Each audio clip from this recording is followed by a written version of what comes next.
अभी इसके बाद क्या हो गया? Then what happened after that? हम वचन को हम देखेंगे And we will read the verse. कि आयुब ने क्या किया। What Job did. 7वें वचन में हम देखेंगे। 7th verse. देखो कि प्रभु ने यहाँ सीधा सीधा एक न्याय किया। See here, God is directly judging. क्या क्या न्याय किया? What is the judgment here? उसने उसके दोस्त तेमानी एलीफज से कहा, Lord spoke to his friend Eliphaz the Temanite. मेरा क्रोध तेरे और तेरे दोनों मित्रों पे भड़का है। My anger is against you and against your both the friends. क्यों क्रोध भड़का?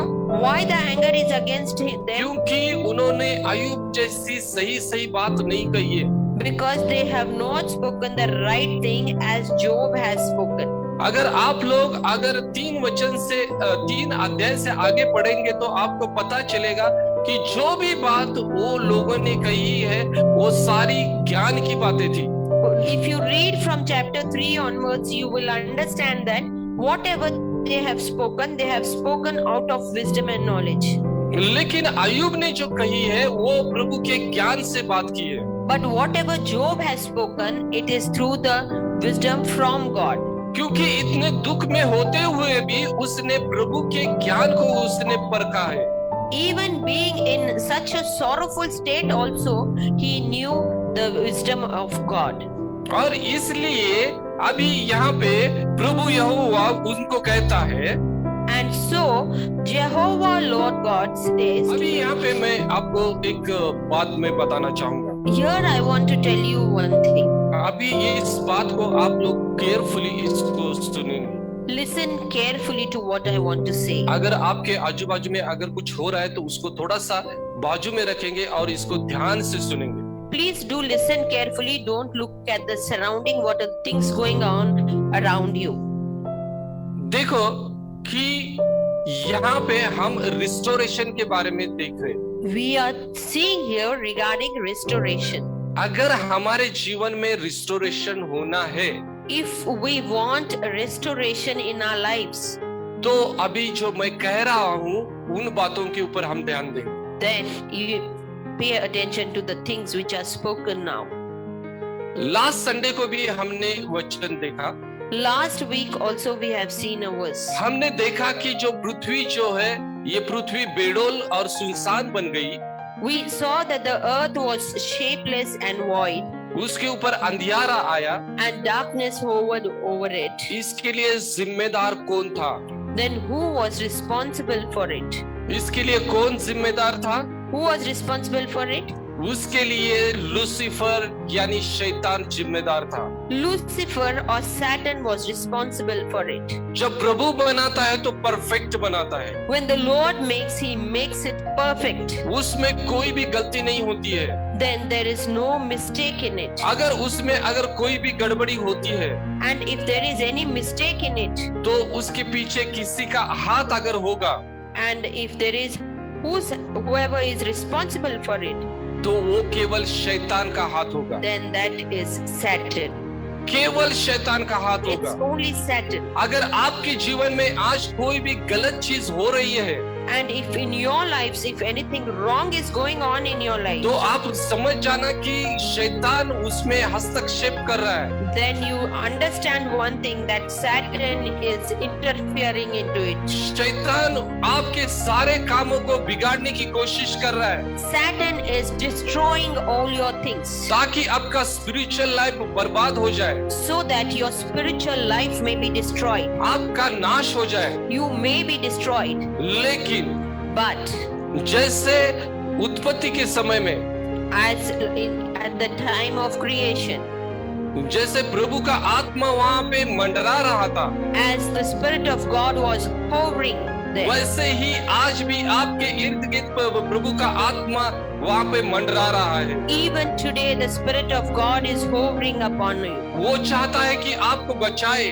He wants to save you. वो चाहता है कि वो आपको पुनर्स्थापित करे। He wants to restore you. वो आपको पुनर्स्थापित करने के लिए, To restore you, वो कुछ बातें वो करना चाहता है। he wants to do few things. तो क्या बातें हैं हम यहाँ पे अब देखेंगे। What are the things we will see here now? पहली बात, First thing, अगर 42 अध्याय हम पढ़ेंगे, if we read chapter 42, यहाँ पे हम देखते हैं कि अय्यूब और प्रभु यहोवा ये दोनों के बीच में बात होना शुरू हो गया। here we see there is communication between Job and the Lord. ये सबसे इम्पोर्टेंट चीज है कि हमारे बीच में और प्रभु के बीच में बात होना बहुत ही जरूरी है। Important thing is we and God should have communication. क्या आपकी प्रभु यहोवा के साथ, यीशु मसीह के साथ बात होती है? Do you talk with Father Jehovah God and Jesus Christ? आपकी बात पवित्र आत्मा के साथ होती है? Are you talking with the Holy Spirit? और अगर बात होती है तो क्या ये आपके साथ बात करते हैं? And if you're talking, what are they talking to you?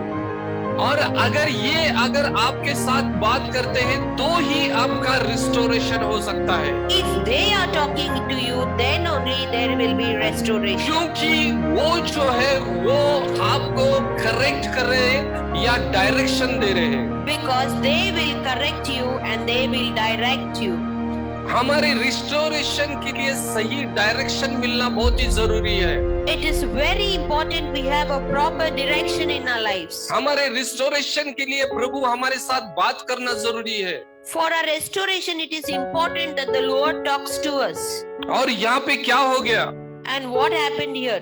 प्रभु यहोवा ने यहाँ पे हम देखते कि एलीपज को कहा, And we have read that how God spoke to Eliphaz. एलीपज को कहा कि उनको क्या करना है। And he told what Eliphaz has to do. उसके दोस्तों ने क्या करना है, What his friends have to do. योब को क्या करना है। And what Job has to do. अभी ये सारी बातें वहाँ पे हमने अभी पढ़ी है। We have read all those things. अभी यहाँ पे इम्पोर्टेंट चीज क्या है वो हम यहाँ पे देखेंगे। And we are going to see what is the important thing. यहाँ पे वचन कहता है, 8वां वचन, 8th verse it says, यहाँ पे कहता है कि मेरे दास अय्यूब के पास जाकर अपने निमित्त होम बलि चढ़ाओ।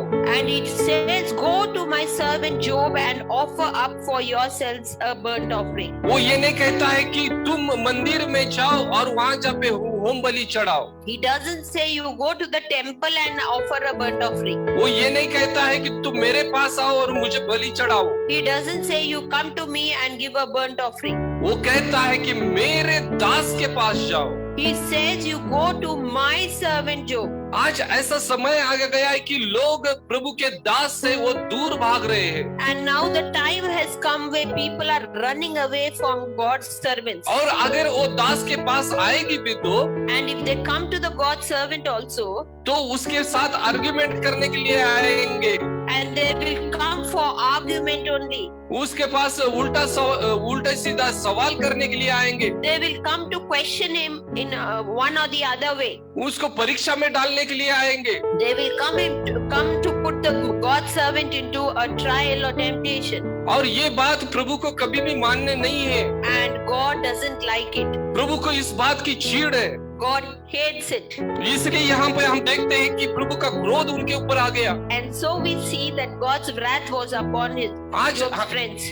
आज अगर हम देखेंगे कि मसीह समाज में एक ऐसा तरीका निकला है कि आज मसीह समाज में लोग पासबानों को सिखाने की कोशिश करते हैं। Now we see that in this generation people try to teach God's servants, pastors. उनको ऐसे लगता है कि हमारा जो पास्टर है, हमारे जो पासबान जो है वो गलत है और सही हम है। And they feel that our pastor or father is wrong in a wrong way and we are right. देखो यहाँ पे इन बातों की प्रभु यहोवा को चीड़ है। See, God's wrath comes upon them. God has anger against it. इसलिए यहाँ पे वो साफ रीति से उनको कहता है। And so here very clearly he says, मेरे दास के पास जाओ। Go to my servant. एक बार आरोन ने और मिरियम ने भी यही गलती की। And we read in that Miriam and Aaron had they done the same mistake. उन्होंने कहा, They said, क्या प्रभु यहोवा हमारे साथ बात नहीं करता है क्या? does God not speak to us? ये किसके बारे में वो बात कर रहे थे? About whom they were speaking? जब मूसा ने एक हबशी स्त्री के साथ जब शादी की तो उसके खिलाफ वो बात करना शुरू की। When Moses married a lady, that time they started speaking against Moses. उनको ऐसे लगा कि मूसा ने गलती की, and they thought that Moses had taken a wrong decision. देखो कि ये आज नहीं होता है, वो पहले से होते आया है कि हमेशा प्रभु के दासों की गलती ढूंढी जाती है। See, it doesn't happen only today, it happens right from the old time onwards. और They tries is looking for the mistakes made by God's servants. और उनको ऐसा लगता है कि हम सही है, And they feel that we are right. हम सही बात कर रहे हैं। We are doing the right thing. लेकिन देखो कि उसी समय भी जो बात होगी, यहाँ अय्यूब के जीवन के साथ भी वही बात होगी। The same thing happened in those days as it happened in the Job's life. वहां भी आरोन ने और मिरियम ने उसके खिलाफ कुड़कुड़ाना शुरू किया। And we see that Aaron and Miriam grumbled against Moses. उनको भला बुरा कहना शुरू किया। They spoke against right and wrong against him. हम जानते हैं कि प्रभु का क्रोध उनके ऊपर आ गया And we see God's wrath came upon them. और वो कोढ़ी बन गए। And they had leprosy. उनके पूरे शरीर में कोढ़ फैल गया, वो सफेद हो गए। And they were white as snow. Whole body was white with leprosy. देखो प्रभु को जब गुस्सा आता है ना, When- प्रभु अपना गुस्सा इस रीति से प्रकट करता है। See, when God gets angry, his wrath is revealed in this manner. अभी यहाँ पे हमको क्या देखना है? Here what we have to see. हम आज अगर प्रॉब्लम में अगर है Today we are in problem, और अगर हम रिस्टोरेशन चाहते हैं and if we want to be restored, तो हमको देखना पड़ेगा कि ये प्रॉब्लम किसकी वजह से आया है। and we need to see from where this problem has come. ये सचमुच में शैतान की तरफ से है Is this problem truly from Satan, या हमारे गलतियों के कारण हम प्रभु के क्रोध में हम चल रहे हैं? or are we walking in God's wrath due to our own mistakes? यहाँ पे हमको ये देखना बहुत जरूरी है। We need to check it.